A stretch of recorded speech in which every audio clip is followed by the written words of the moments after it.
Hi hello सर्वांना नमस्कार आणि नवीन ब्लॉगमध्ये पुन्हा एकदा आपणा सर्वांचे हार्दिक हार्दिक स्वागत। आजचा हा जो ब्लॉग आहे तो असणार आहे खास सरण्य आणि सिजासाठी। त्यांना आम्ही बाहेर किड्स क्लबमध्ये घेऊन जाणार आहोत। चला तर मग आपण पाहूया तिकडे काय काय आहे आणि मुली कशा प्रकारे एन्जॉय करणार आहेत। हा जो फन झोन किड्स क्लब आहे हा द्रोणागिरीमध्ये पहिल्यांदाच आलेला आहे आणि नवीनच आहे। तर चला आपण तिथे आता जरा व्हिजिट देऊया आणि पाहूया तिकडे मुलांना खेळण्यासाठी कोणकोणती खेळणी आहेत आणि मुलं कशा प्रकारे एन्जॉय करत आहेत। चल, द्रोणागिरी उरणमध्ये हा किड्स क्लब जो आहे हा सुरू झालेला आहे आणि आपण पाहू शकता, पहा एंट्री सुद्धा याची खूप सुंदर आहे। Kids club the play zone, मुलांना खेळण्यासाठी हा क्लब सुरू झालेला आहे। आणि खरं तर साहित्य जेव्हा इथे आतमध्ये आम्ही गेलो तर भरपूर सारं आहे। मुलं म्हणजे अगदी खेळणी खूप आहेत, मुलं खूप एन्जॉय करतील आणि आपल्याला बघतानाच खूप छान वाटतंय। चला बघूया, आपण जराशी व्हिजिट करूया।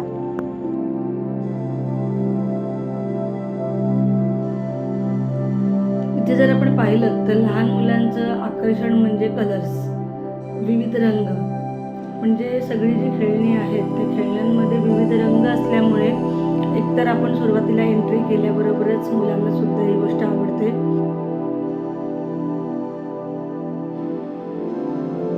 इथे जर आपण पाहिलं तर इथे स्लाईड आहे किंवा मुलांना खेळण्यासाठी स्विंग आहे किंवा सीसॉ आहे, म्हणजे बऱ्याच प्रकारचे इथे खेळ आहेत की अगदी 1 तास म्हणा किंवा 2 तास म्हणा, एवढा वेळ सुद्धा मुले इथे घालवू शकतात।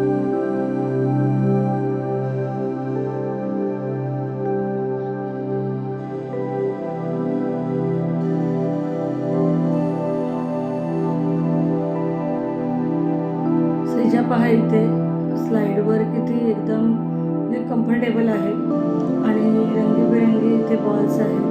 त्याचबरोबर जम्पिंग करायला तर मुलांना इथे खूपच मजा वाटते।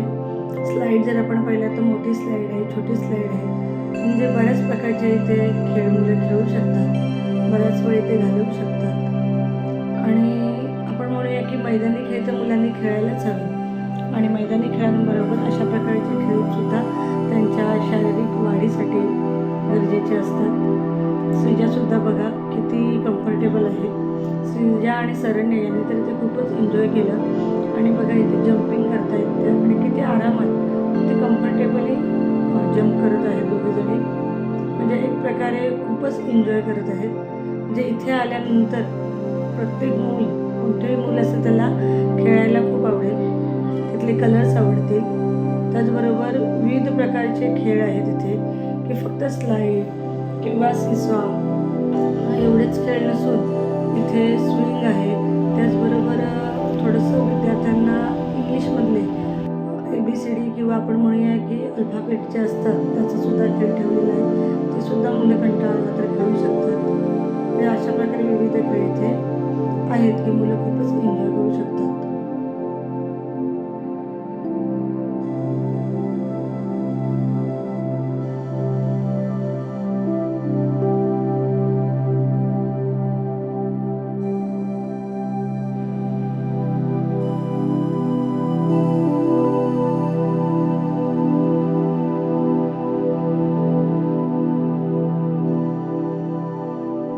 आणि हे वयच मुलांचं असं असतं की या वयामध्ये आपण त्यांना वेगवेगळे अनुभव दिले पाहिजेत, त्यांना आपण बागडू दिल्या पाहिजे, त्यांना आपण खेळू दिलं पाहिजे। फक्त घरातच न राहता किंवा घरातच न वावरता बाहेरसुद्धा त्यांना खेळता आलं पाहिजे, मैदानी खेळ खेळता आले पाहिजेत। त्याचबरोबर ह्या खेळाचा आनंदसुद्धा त्यांना घेता आला पाहिजे।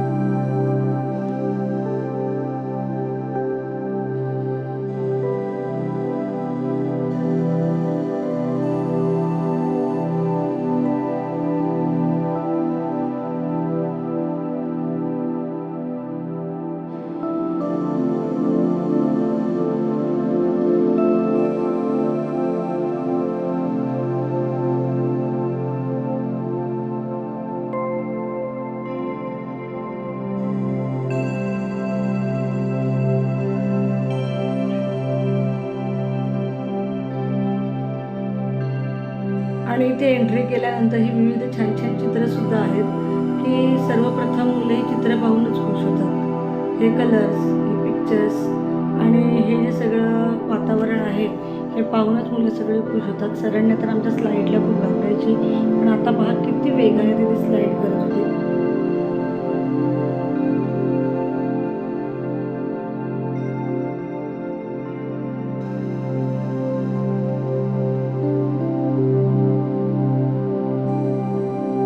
जसे शाळेमध्ये बघा आपण म्हणूया की प्ले ग्रुपमध्ये वगैरे झोन असतात की मुलांना जिथे आवडेल तिथे मुलं रमतात, त्याप्रमाणेच इथे होतं की जरी आपण दोघी बहिणींना आम्ही श्रीजा आणि सरण्याला सोबत घेऊन गेलो तरीसुद्धा दोघीजणी त्यांना जिथे कम्फर्टेबल वाटेल त्यांना जो झोन आवडत होता त्या झोनमध्ये जाऊन त्या खेळत होत्या. बघा श्रीजा आता इकडे आहे, त्याच्यानंतर श्रीजा दुसरीकडे गेली तर सरण्या अजून बघा इथे सरण्या आता आलेली आहे. म्हणजे मुलांना जिथे आवडेल तिथे त्यांना आपण खेळू दिलं पाहिजे, बागडू दिलं पाहिजे आणि आपण म्हणूया की त्यांच्या सर्वांगीण विकासाचा, त्यांच्या व्यक्तिमत्व विकासाचाच हा सुद्धा एक भाग आहे की या सगळ्या जी सगळी जी काही खेळणी आहेत त्या सगळ्यांचा विद्यार्थ्यांच्या त्यांच्या विकासासाठीच आपल्याला उपयोग होणार आहे.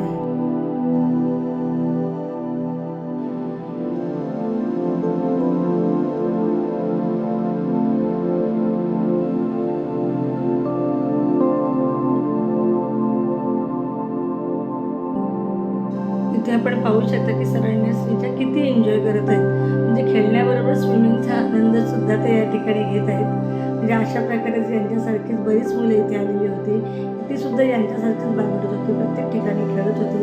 आणि खरंच या मुलांसाठी खेळणं हा भाग सुद्धा महत्त्वाचा आहे. त्यांना आपण त्याप्रमाणे खेळायला सुद्धा संधी नक्कीच दिली पाहिजे. आणि अशा प्रकारे आम्ही इथे आमचा थोडासा काही वेळ गेला, तो मुली खूप छान रीतीने खेळल्या, त्यांचा वेळसुद्धा आनंदामध्ये गेला. आणि इथे जी किड्स क्लबची रचना आहे ती सुद्धा छान आहे. इथे जी खेळणी ठेवलेली आहेत ती सुद्धा खूप सुंदर आहे. आणि इथे किड क्लबच्या ज्या ओनर होत्या मॅडम त्या सुद्धा आम्हाला भेटल्या, त्यांच्याबरोबर सुद्धा आम्ही काही थोडीशी मी चर्चा केली की टायमिंग काय असतं, फीज कशी असते किंवा मुलं कशी एन्जॉय करतात.